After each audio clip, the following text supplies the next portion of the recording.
Video 5.1 Weekly Context. Hello everyone and welcome to week 5. This video will be focusing on the third phase of the design cycle, which involves the creation of digital assets that you can use in your design artifacts. Our inspiration for today is brought to us by John Nichols of PhotoLogic. I chose this image for this week's video as we are starting to create some visual pieces and thought that this might provide an example of the simple ways that color, texture, and lighting can be used in a design artifact. The questions that will guide us in our exploration this week are: what are the principles and elements of design, and why are they important for creating digital content? How does digital technology support visual design, and what is the role of multiple mediums? What is the role that emotion plays in media experiences and learning, such as the psychology of color? And what is the role of continuity in design artifacts? To first start off, I'd like to talk a little bit about why the design principles and elements are important for creating content for learning. There are many examples that we can look at, but I'd like to take a look at this PowerPoint slide, for lack of a better word, which some people may refer to as ugly, depending on your perspective. Now, we can look at the visual design, or lack thereof, in this piece and use this as an example of how a ugly, quote-unquote, design can actually interfere with communication. As noted in the critique video, we need to think very carefully about why something is visually unappealing, as opposed to just identifying it as being ugly. And really, this is about how this visual aesthetic of the piece is impacting our experience. The first thing you might know about this, notice about this image, is that it lacks a central point of focus. Look at it for a little bit and see if you can draw your attention to one central point. It does contain a title and uses a variety of graphics that are trying to tell us something. What that something is not immediately apparent, but perhaps if we started to look for longer. You'll also notice that there's the use of several different colors, which are not necessarily complementary, which also are calling for our attention. These elements, combined with the lack of balance and symmetry in the composition, for example, where's the middle of this piece, cause this image to be distracting and make it difficult for the viewer to settle their focus on the important information. Now, what I'm trying to emphasize with this is the most troubling aspect of this image is not so much that it's visually unappealing, but that the way that it has been designed is actually interfering with the message. If we look at the same information presented in a different way, we can see how a simpler approach that uses elements of line, movement, and color and follows design principles of scale, balance, and contrast allow the viewer to focus their attention on the important information. In this case, this is a title slide for a presentation, so the title has been scaled to be larger than the other text on the screen. The green color found in the other image has been used for the purpose of contrast and identifies a separation of different topics to be discussed. Finally, the images have been removed altogether. This helps to avoid visual clutter or distraction. Now, while determining whether or not the second image looks nice is dependent on your definition of nice, the important distinction between these two images is that the one on the left creates confusion, whereas the one on the right uses visual elements that do not interfere with the intended message. This is important. If we design artifacts that don't follow basic principles, the visual aesthetic of the artifact actually interferes with the message that is trying to be communicated. This is why having an understanding of visual design, even to a limited extent, is tremendously important in the creation of objects. Now, the next thing to think about is, how does digital technology support visual design? And this is where we start to talk about the role of multiple mediums. While graphic design and visual design have been in existence for thousands of years, what's interesting to note is that graphic and visual design elements such as typography and illustration have been in existence for thousands of years. However, it's only recently that designers have had the capacity to use multiple mediums in their work to support them as they try to communicate information. A key aspect of the contribution that digital technology makes is that it is relatively easy to copy, manipulate, and share digital content. Using industry standards for imagery, photography, and video also allows for seamless convergence of these different mediums. Well, mostly seamless.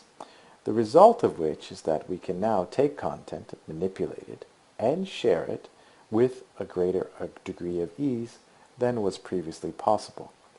This makes the design artifact appeal to multiple senses and allows it to be more powerful. An example of the effectiveness of digital mediums in visual communication can be found in this week's case study, which is the baby walking video, which demonstrates how digital technology allows for the convergence of multiple mediums and, as you will see, ultimately enhances the original footage. Now, I'm going to ask you to hold on before you go away and look at the video of the baby, as we have a couple more questions that we need to take a look at. But please make sure you do take a look at this video. Now, the next thing to think about is what role does emotion play in media experiences and learning? What we think about here is that the integration of digital technology with effective design that is visual allows for a multimedia experiences that taps into multiple senses. This is important because we know that the more senses that are stimulated in the experience, the more likely an individual is going to remember that experience. Essentially, emotion plays an important role in learning.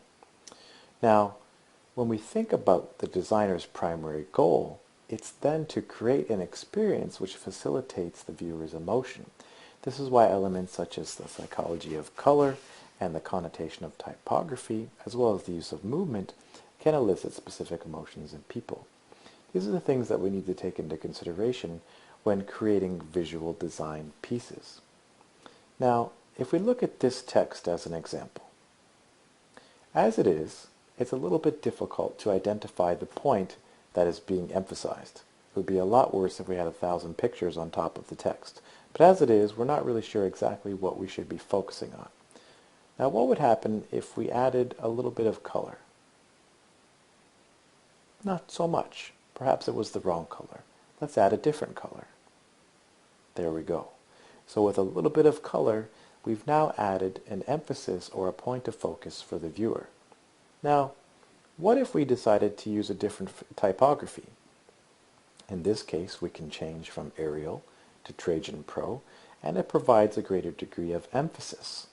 Now, if we decided to use the principles of movement and scale, we can add to the emphasis of this word. By making slight adjustments to the property of just one word, we can direct the viewer's attention to specific pieces of information. It's important to note here that it would be possible to overdo this. This is where you see graphics where words are spinning out of control. This is why designers need to show some restraint and find balance in the visual representation of information. So this leads us to our next question, which is what is the role of continuity in design artifacts? Simply stated, continuity is the use of similar elements across multiple mediums or artifacts. This could include the use of a font, the same colors, the same images, or the same formatting or layout. Often this is achieved through the use of a theme which is persistent throughout all of the information that is presented. You may have noticed, for example, that in the videos for this course, the same color blue is used for all of the icons, as well as the same text. The videos also use the exact same layout with a consistent header. This helps to establish a consistent theme or visual aesthetic of the presentations. An archetypal example of continuity in design artifacts is McDonald's. You all know the symbol, and if we'd never eaten there before, you'd still know what it means. The Golden Arches is something that's used by McDonald's as a trademark. It can be found on all of their products. The same symbol can be found in the store window as is on the carton of the Big Mac. The yellow in the symbol is also consistent in all elements of the McDonald's branding. You can see it in the commercials, the logo, the furniture, and it's the exact same hue, saturation, and shade of yellow in all different mediums. What happens here is that this creates a sense of familiarity for the viewer, so that regardless of where they are or when they are, they can recognize the McDonald's brand, which, if they've ever eaten at McDonald's before or seen a McDonald's commercial, creates an emotion that relates to experiences that they've had with the brand. Now, although you may not be creating a global brand, the design elements that you can use are the same. So continuity plays an essential role in creating a visual aesthetic that is consistent. So following from the examples provided, the McDonald's one and the baby walking video, we can see how the use of multiple mediums as well as design principles can contribute to the emotional nature of a visual design experience. As you move forward in the process of creating your own design artifacts, there's a few things that I'd like you to take into consideration. The first thing is we need to think about what creative assets you need to create and what assets you can curate. Do you need to create a color palette that you can then use across multiple mediums? Is there a particular font that you can use that will help you to communicate some of the implicit messages that you are trying to get across? If you're doing a larger project, would you benefit from consistent icons or symbols that would help to establish continuity? And most importantly, do all of these things need to be created from scratch, or do they already exist and you can use them? This ties into the second question, which is what prior knowledge or experience do you have that would be beneficial in creating your assets? In this process, you should give consideration to the prior experiences that you've had with design. Maybe you've had none, and that's fine as well. But perhaps there's a specific program that you use on a regular basis that might be able to help you.